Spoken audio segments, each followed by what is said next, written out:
Okay, heto na po. Pag-usapan natin itong panibagong release na statement dito kay Auntie Claire Castro. Mensahe raw ito sa Malacanang. Ito, ang BBM admin nananawagan ng unity. Unity na raw. Ngayong New Year sa 2026. Yan ang una nating pag-uusapan. At pangalawa nating pag-uusapan ay itong si Congressman Liviste ay mas gusto niyang masampahan siya ng ethics complaint, no? Ng ethics committee. Alam niyo ba kung ano ang dahilan na gusto niyang masampahan ng ethics committee? Kasi yung pinagagawa niya na pinipilit raw niya itong si Yusek Cabral, yun, may ethics committee raw siya doon, no? Pero gusto niya rin. Mas gugustuhin niya yun. Kasi ang sabi niya, para mas marami siyang mabubunyag. Ayan, good job, no? Good job talaga sa iyo. Si Congressman Liviste, no? Magaling, no?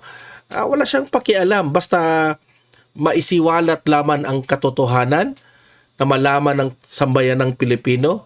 Bahala na ma-ethics committee siya. 'Di ba? Bahala na kung matanggal siya bilang congressman. Basta importante nalaman natin sino yung mga magnanakaw. 'Di ba? So yun po ang ipapakita nating video mamaya kay Congressman Liviste, okay? Pero guys, bago ang lahat, help me po muna na i-like at saka i-share itong video na ito para guys kakalat ito sa taong bayan, okay? Sabay-sabay muna tayong mag-like and share sa Donmar TV. Itong video na ito, like and share. 1, 2, 3, go! Okay, naka-like and share na ba lahat?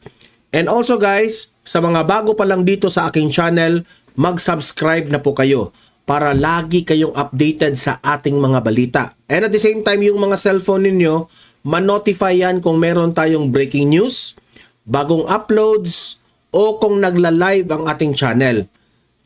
Ma-notify kayo lahat dyan. Kaya mahalaga po na mag-subscribe tayo sa Donmar TV. 1, 2, 3, go! Ayan, nakasubscribe na ba lahat? Okay. So, eto muna yung ating mag-react tayo dito sa panibagong mensahe ng Malacanang, no? Sa New Year 2026. Ito yung sinabi ha. Kasi po parang nagpanik at nagdadrama na itong Malacanang. Kasi alam na nila balita ko, nagpanik sila ngayon, no? Marami sa social media nagsabi doon na natataranta sila dahil nag-negative 3% sila. Okay? Bumaba, negative 3. Tapos biglang tumaas si Vice President Inday Sara Duterte. At yun po ang pinakaunang pruweba na hindi po nagugustuhan ng taong bayan ang administrasyon. Walang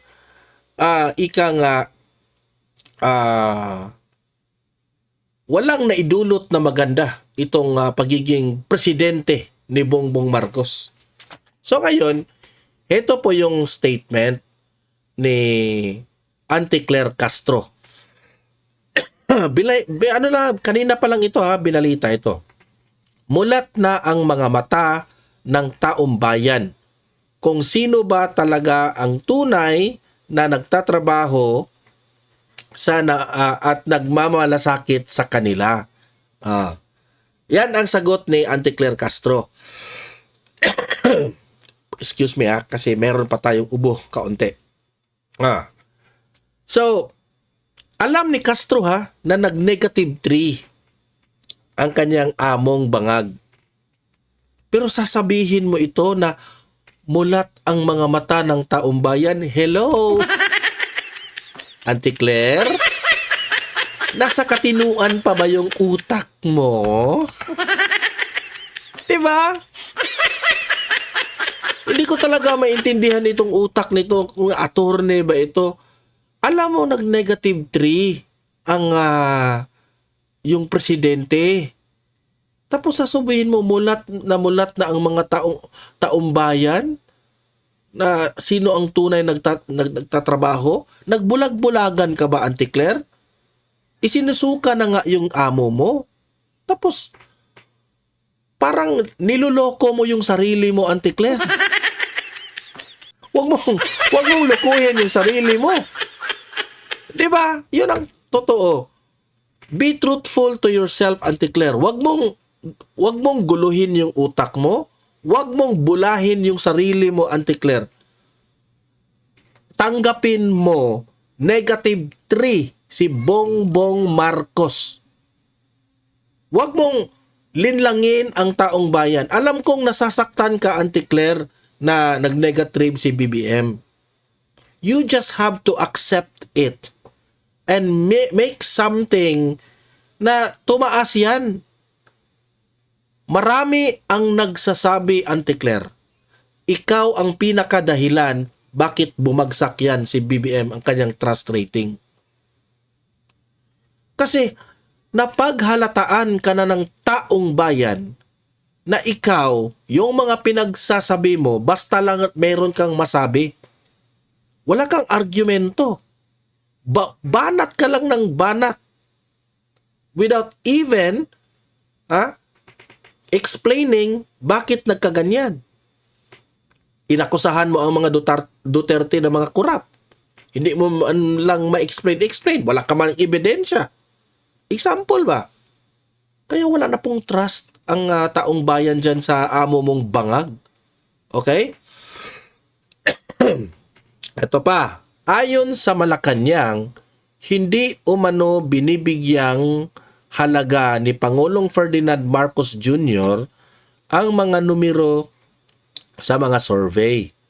At mas nakatuon siya sa pagtupad sa kanyang tungkulin bilang Pangulo. Ikaw, BBM, sasabihin mo na ngayon na wala kang pakialam sa survey. Pero kung tumaas konti yung survey mo, may pakialam ka. Ikaw naman, Mr. President. Huwag mo naman kaming bulahin, Mr. President. Hindi na mabubola ang taong bayan. Kapag ang survey ay nag-3, hindi mo pinapansin. Yan ang, alam mo, Mr. President, yan ang hirap sa'yo. Kaya hindi ka magiging magaling na presidente kasi wala kang pakialam sa survey. The survey, yan po ang sana basihan mo. Yang survey na yan. Yan ang pinakabasihan mo kung ikaw ba ay you will strive hard. Kung matino ka na presidente at hindi ka bangag, sasabihin mo, hala, nag-3% ako, di ba? Nag-3 ako, so I will do more. Ano ba ang pwede kong gawin at mga bagay o mga programa na para naman tataas yung rating ko? Ganon! Di ba? Hindi yung Mr. President, -3% na yung -3 na yung trust rating mo. Wala akong paki sa -3. Wala. Ewan ko diyan, basta ako magtatrabaho lang ako. Ganon siya, 'di ba?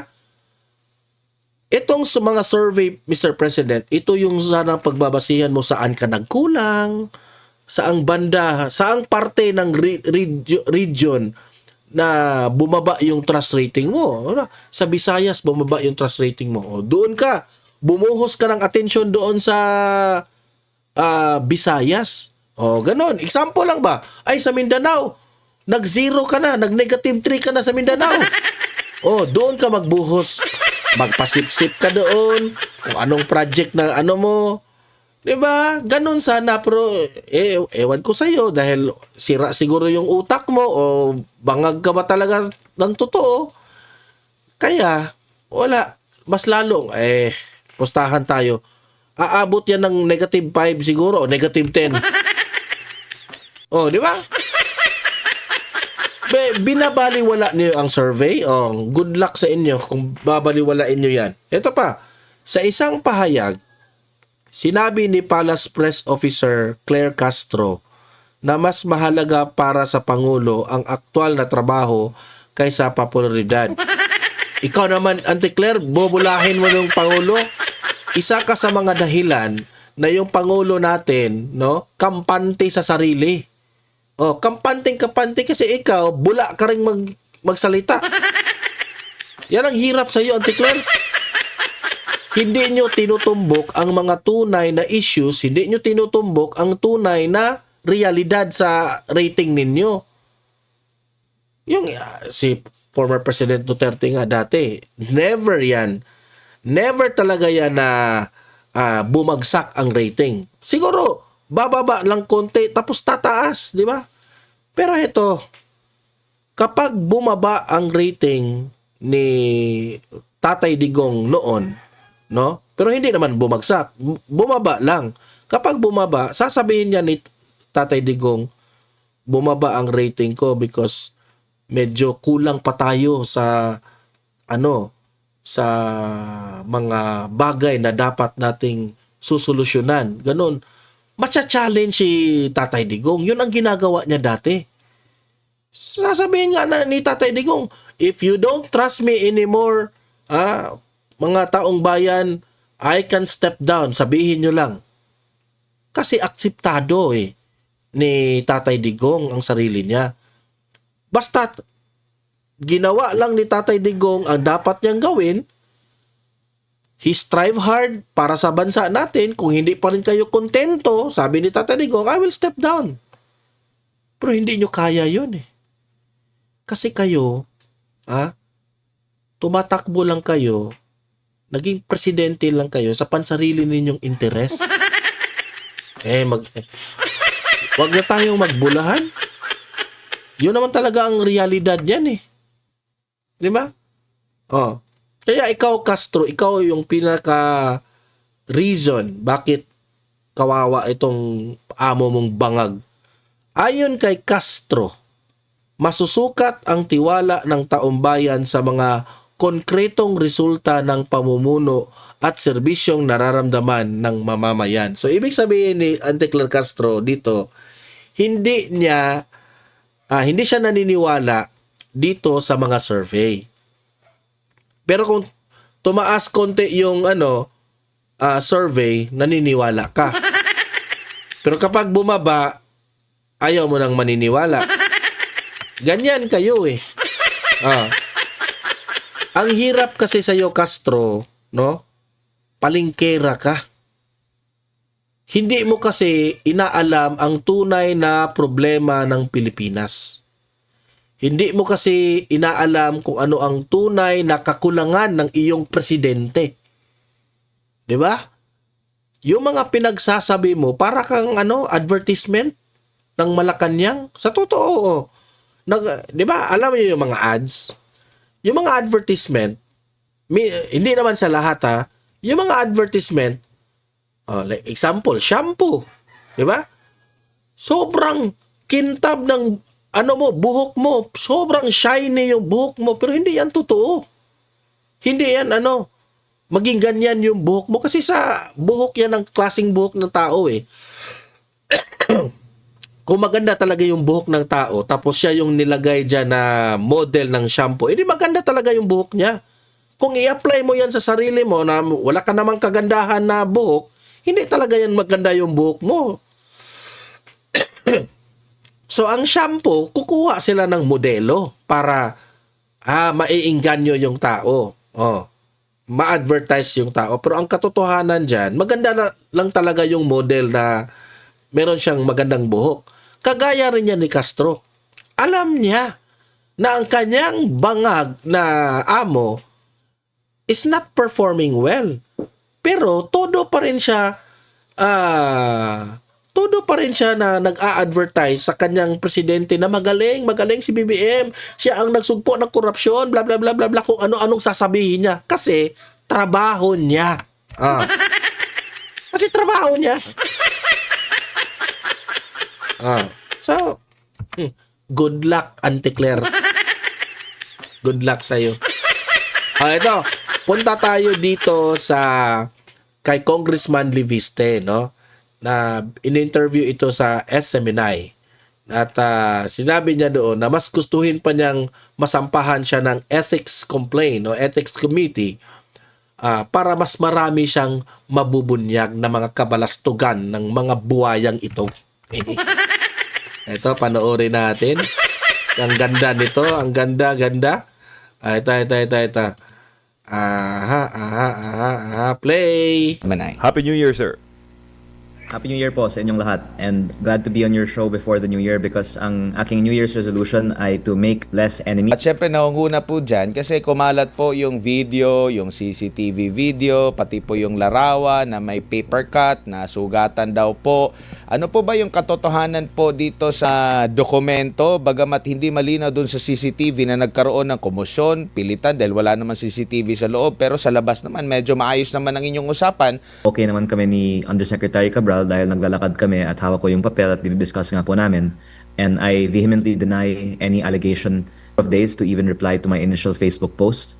I have also been saying since November in public that I have had these, and I've also been discussing with him since September the public release of these files. And ang katotohanan po kasi maraming mga kumakausap sa akin at sa kanya na wag ilabas ang mga files na ito dahil marami pong mga taong nakapangalan sa listahang ito.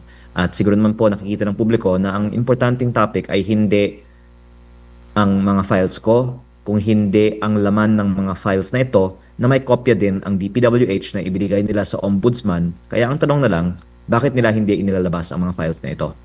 Opo, yung insidente na yun sir, kailan po yun naganap? September 4. Oo, tapos ngayon lang sila nagsabi na merong ganun na parang sapilitan na pagkuha. Tama po. Opo. Sir, yung pagpunta nyo po doon, nagpaalam po ba kayo muna? Nagsabi ba or nag-usap ba kayo ni Secretary Vince na pupunta ko dyan sa opisina, hihingin ko yung kopya, or kausap nyo po si Undersecretary Cabral, o diretso na kayong pumunta po doon? Nag-set po ako ng meeting through Director Alex Bote sa opisina ni Yusek Cabral.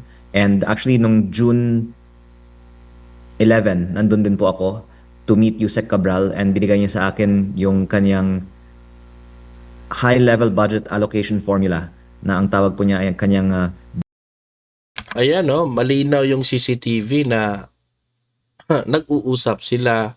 Wala namang komosyon na nangyari.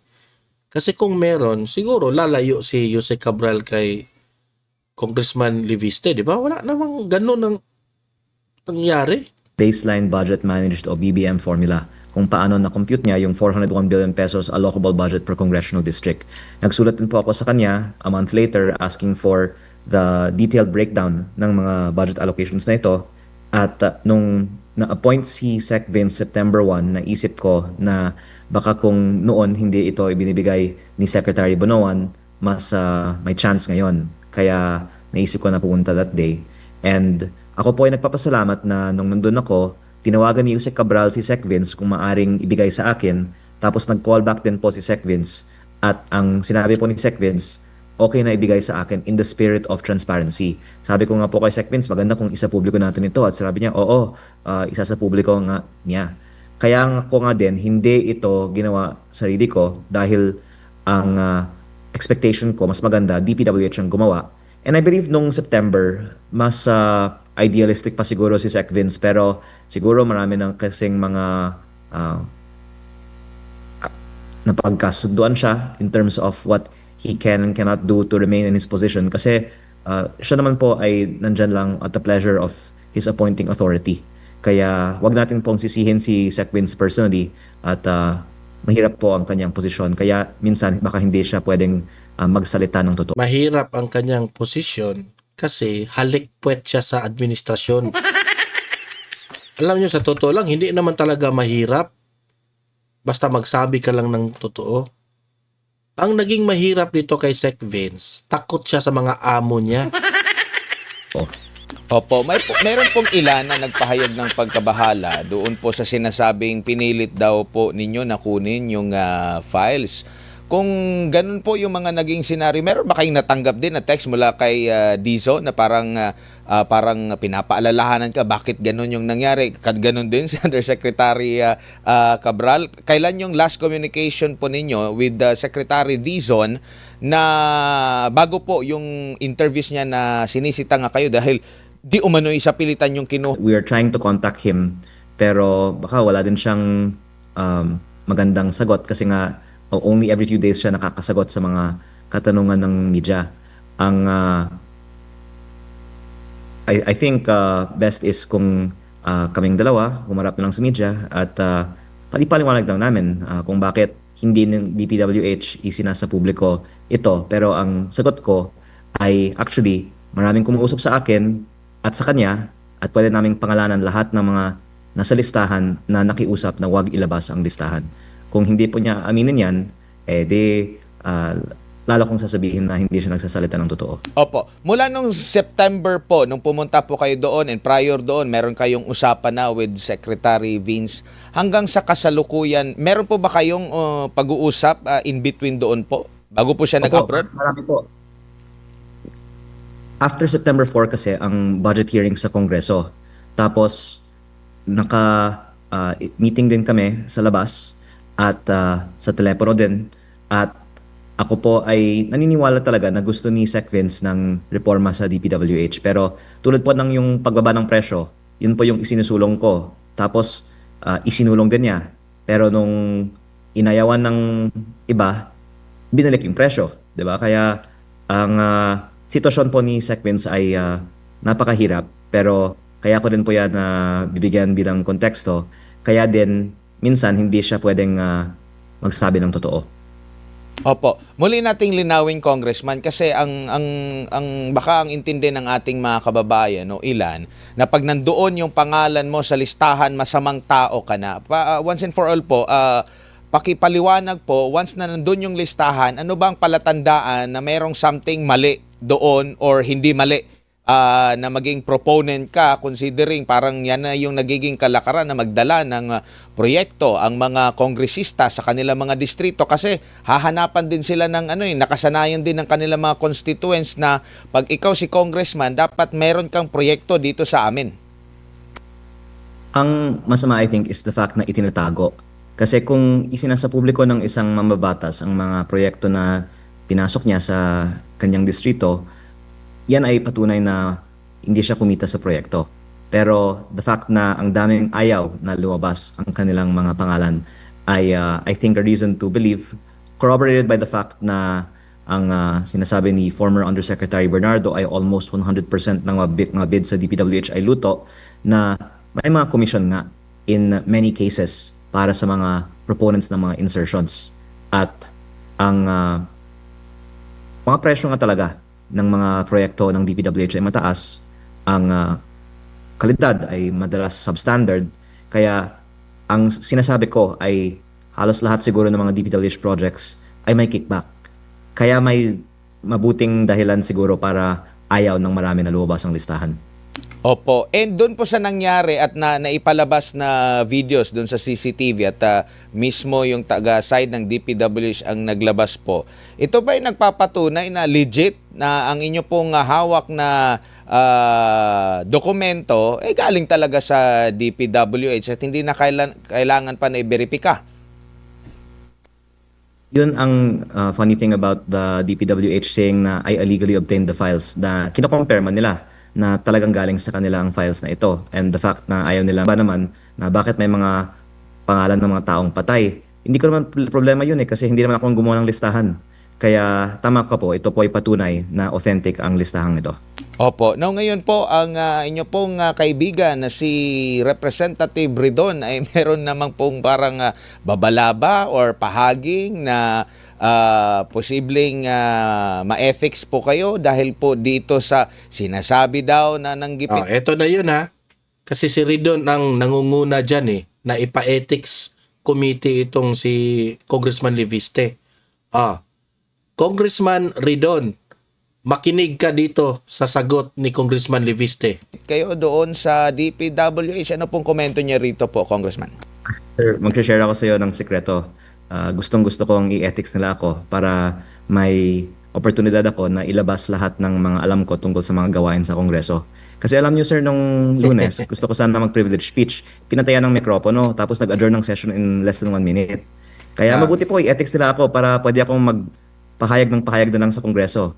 Yung sinasabi ko po kay Congressman Redon, ang kanyang party list, Bicol Saro, ay may 150M insertion sa 2025. Patay. Dalawang road project, 75 million pesos each. Grabe. Meron din po insertion sa 2026 kasi kaming lahat ay hiningan ng submission ng at least 150. Yung mga party list nga po, 160M per Na. party list.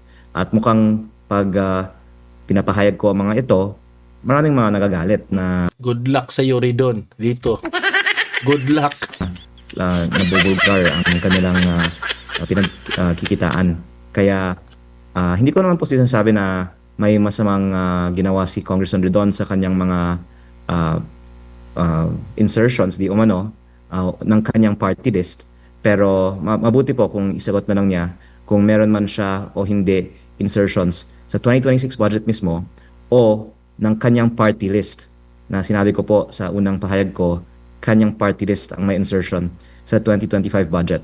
Ngayon, tungkol sa kanyang sinabi na i-ethics niya ako dahil sa illegally obtaining the file, parang nakakatawa talaga para sa karamihan ng mga Pilipino na kahit na sinasabi ng iba na ang priority natin ay sugpuin ang corruption, ang preoccupation naman ng iba in the last few days ay ang dami pong mga opisyal na nagpahayag na ang files ko ay hindi dapat maging ebidensya sa korte, so on and so forth. Parang pinapakita nila na ayaw nila talagang sugpuin ng corruption. Gusto lang nilang i-control ang investigation. Kaya ko po naisip noon pa na importante na makuha ang files bago umalis ng DPWH. I-control nila ang investigation. Kagaya rin yan ng ICI. Gusto nila ng investigation pero dapat makontrol nila kung sino yung masasangkot. Ay nako. Si Yumaong Undersecretary Cabral dahil ang potential for cover-up and for others to alter the files is great. Ngayon, hindi naman paniniwalaan ng kopya ng files ko kung hindi tugma ng lahat ng ibang mga files.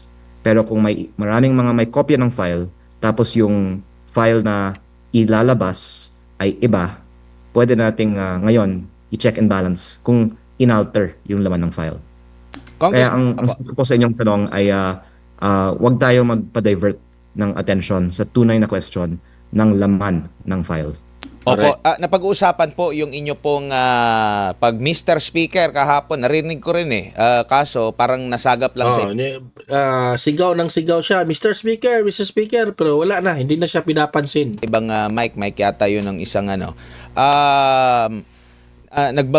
init po ninyo, magsasalita sana kayo doon pero hindi kayo pinagbigyan. Sa Senado po, mahaba din yung kanilang deliberasyon. Napigyan pa nga yung na chance yung ibang mga senador na makapagsalita. Yung nanay mo nga nabigyan pa rin nabigyan ng chance na makapagsalita with reservation siya sa pagkanyang pag-approve at yung iba pa mga senador. Pero bakit doon nang sa Kamara po napakabilis? Akala ko nga mga rapper yung napakabilis at dire-diretso at narinig ko po yung inyo pong boses, kaso hindi po kayo pinagbigyan. Meron po bang paliwanag? Alam ba nila na magpi-privilege speech kayo? Kasi nabanggit nyo po yun sa post nyo rin po kahapon ng madaling araw. Actually sir, baka may dalawang dahilan. Isa ay wala ding quorum sa House. At kung walang quorum, pwedeng ma-adjourn yung session.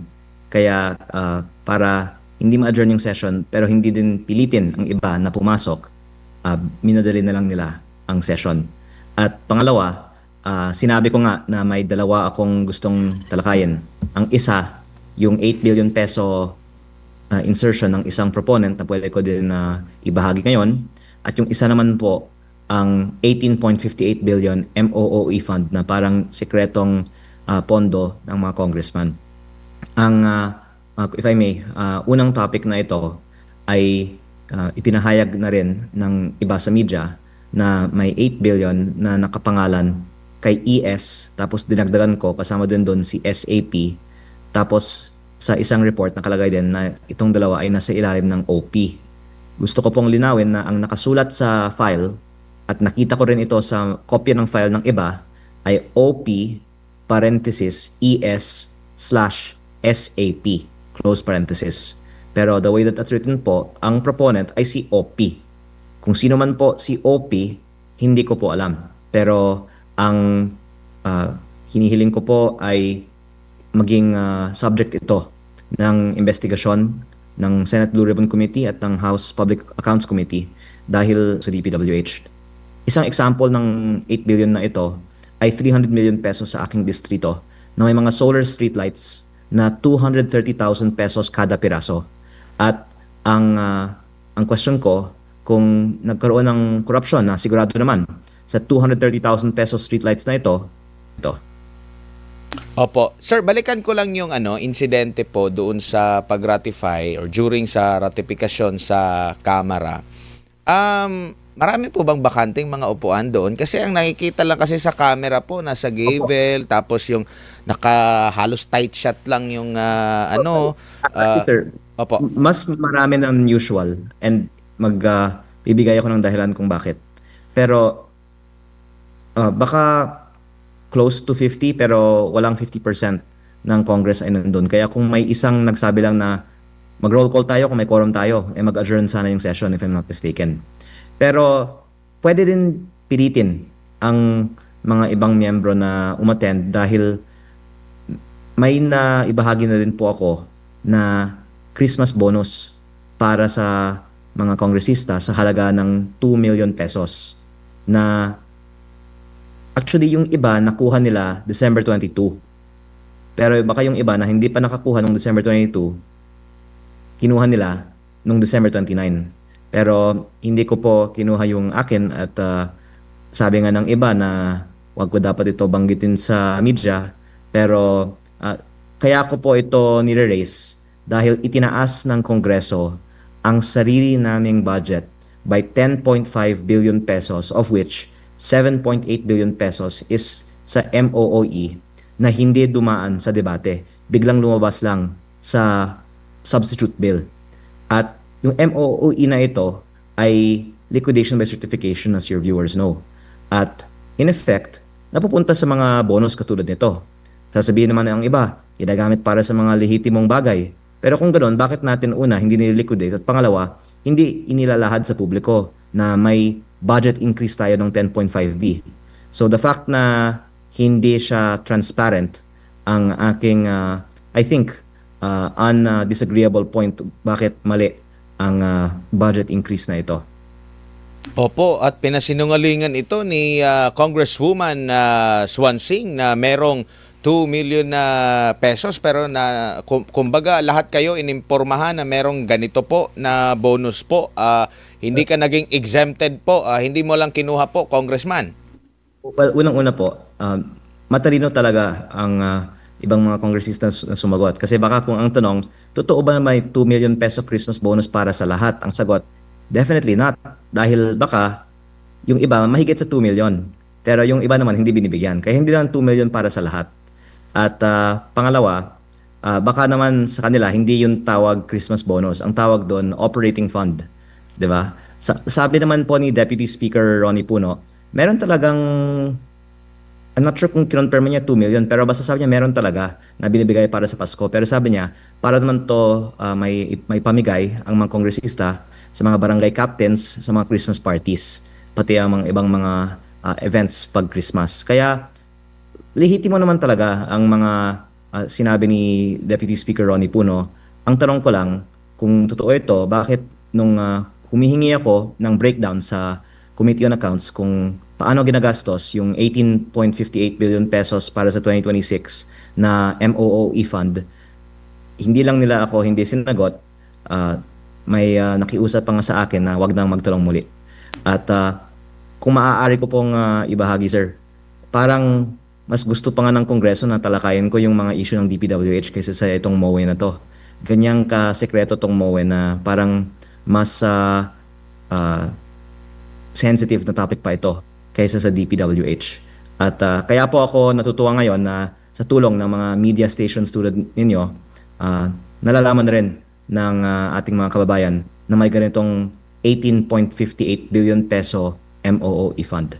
Opo, at matagal na rin pong nare-raise yan kasi yan po, hindi na kailangan ng resibo. Ano lang, certification lang. Yung ordinaryong Juan de la Cruz, pinapaliquidate ng tama. Tapos ang gobyerno na gumagamit po ng pera ng taong bayan, by certification lang na ganito ginamit.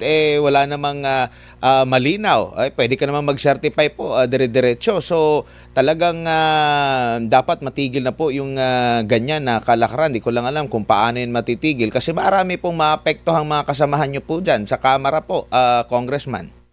At may dalawa po akong dagdagan. Una, maaaring sabihin ng iba na sinabi na ng COA na pwede ang liquidation by certification. Pero yung hindi nila maaaring sabihin na hindi mali ay biglang lumabas lang sa substitute bill ng walang debate.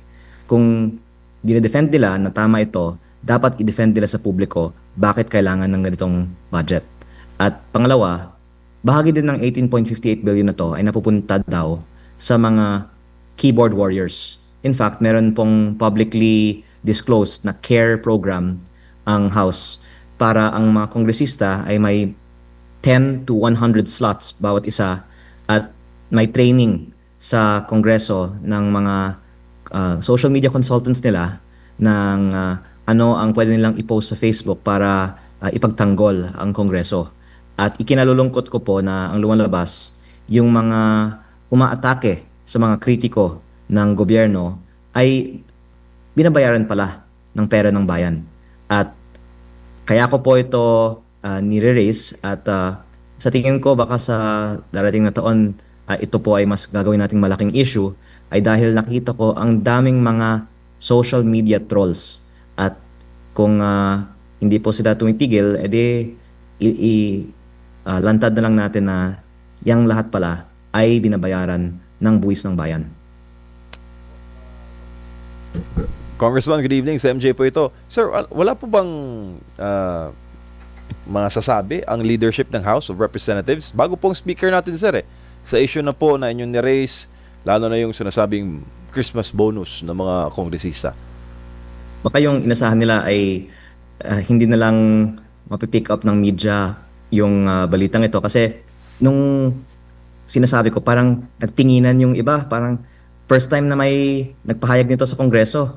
Pero ako po ay nagpapasalamat talaga at mukhang nag-viral na rin yung balita na may 2 million kada congressman. May nagsabi nga sa akin na problema nila ngayon, dami ng mga humihingi ng solicitation sa kanila, ngayon nalaman nila may bonus sila eh. Pero I think the natural reaction will be to ignore the issue at umasa na malimutan ng mga tao na may ganitong MOE fund. Opo, Kong, first term po ninyo as district representative, may mga nagsasabi na mukhang hindi mabubuwag yung mga dati ng nakasanayan sa HREP. Kong, bilang kayo ay first termer congressman, batang-bata, ito yung mga ganitong sistema ay baga nakagisna na, maaring nakagisna na sa institusyon. Ano masasabi mo dyan, Kong? Actually, sir, I would answer na hindi din sustainable ang ganitong taas na level ng government spending. Kaya sa tingin ko, kung hindi natin maging mas responsable sa ating spending and effectively to lower government spending sa mga susunod na mga budget, mauubos na rin ng panggastos ang gobyerno. Kaya mapilitan tayo, I think, in the next year na babaan ang mga pork barrel at ibang mga unnecessary funds sa budget.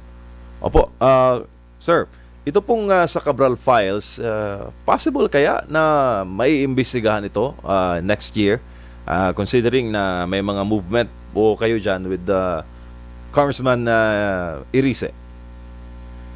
That's why I'm very thankful na maraming mga sektor ay ngayon nananawagan na isa publiko at imbestigahan ang laman ng mga files na ito. At kung ako lang naman po ang nagsasabi nito, walang mangyari. Pero iba't ibang mga nagsasabi na ngayon. At gusto ko nga sa bagong taon, ang mga iba naman ang mag-lead nito.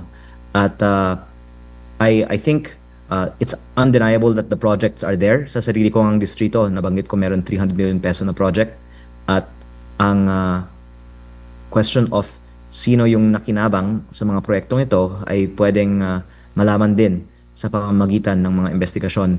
Hindi pwedeng pagtakpan lang ito, lalong-lalo na po dahil mataas ang media attention dito. Kaya mabuti po na over the past week, marami pong mga nagka-interest na sa mga Cabral files na ito. Opo, lalo na Congressman, yung issue sa korupsyon na hindi talaga mawala-wala ngayon sa psyche ng sambayan ng Pilipino na kahit sa mga barbershop, Kong Lian, ito yung topic, no? Pagsingil sa accountability sa pera ng bayan. Sir, ito pong paparating na 2026, nakita ko po kasi yung post nyo na talagang maghihinay-hinay kayo, sir, sa pagsasalita sa issue na to. Pagdating ng bagong taon, hanggang saan po ba ninyo kayang dalhin yung laban na ito, Kong? You are making a very unpopular decision. Binabanggaan nyo po. Actually, no, maraming ang humahanga dito, no, na talagang isiniwalat lang niya talaga ang katotohanan dyan sa House of Representatives. Ngayon, ang tanong yun ng taong bayan, hindi ba ito susuko si Congressman Liviste?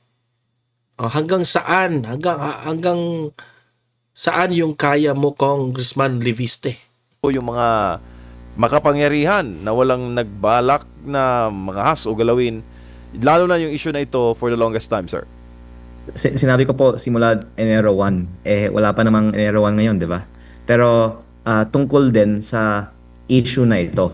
Kasi I think mas malayo ang mararating nito kung yung mga mas matanda sa akin naman yung mag-lead ng investigation.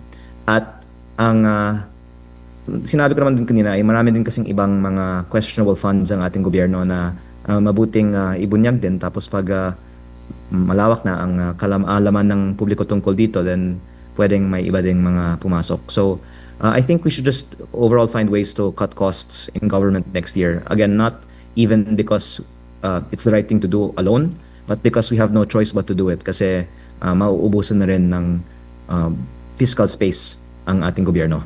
Opo, wala po bang mga veterans na mga kongresista, sir, nagpapahayag in support of your cause dyan po sa 20th Congress? Mga bumubulong-bulong sa iyo na kaya mo yan, sir, kaya mo yan, Kong, nasa likod mo lang kami. Walang mga ganon? Natutuwa po ako na may iilan, pero yung mahirap kasi, especially for DPWH, kung nasa listahan ka, syempre ayaw mong lumabas yung listahan, di ba? Kaya napakahirap talaga na magkaroon ng results sa mga investigations na ito kasi una, maraming nasa listahan. Tapos, protection na ng bawat isa kasi kung may isang makulong, baka ikakanta niya ang kanyang mga kasamahan, di ba?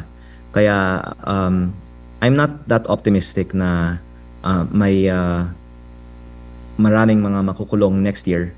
Pero at least the public is more aware now and can make a more informed choice in 2028.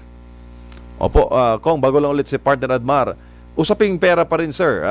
Nakapansin-pansin na matindi ang backlog natin sa classroom. Meron akong napanood mo na interview, short clip lang mula po sa inyo kung bakit ganon. For the purpose po sa ating global viewers, bakit nga po ba, sir, konting-konti ang mga proyekto sa classroom sa Pilipinas?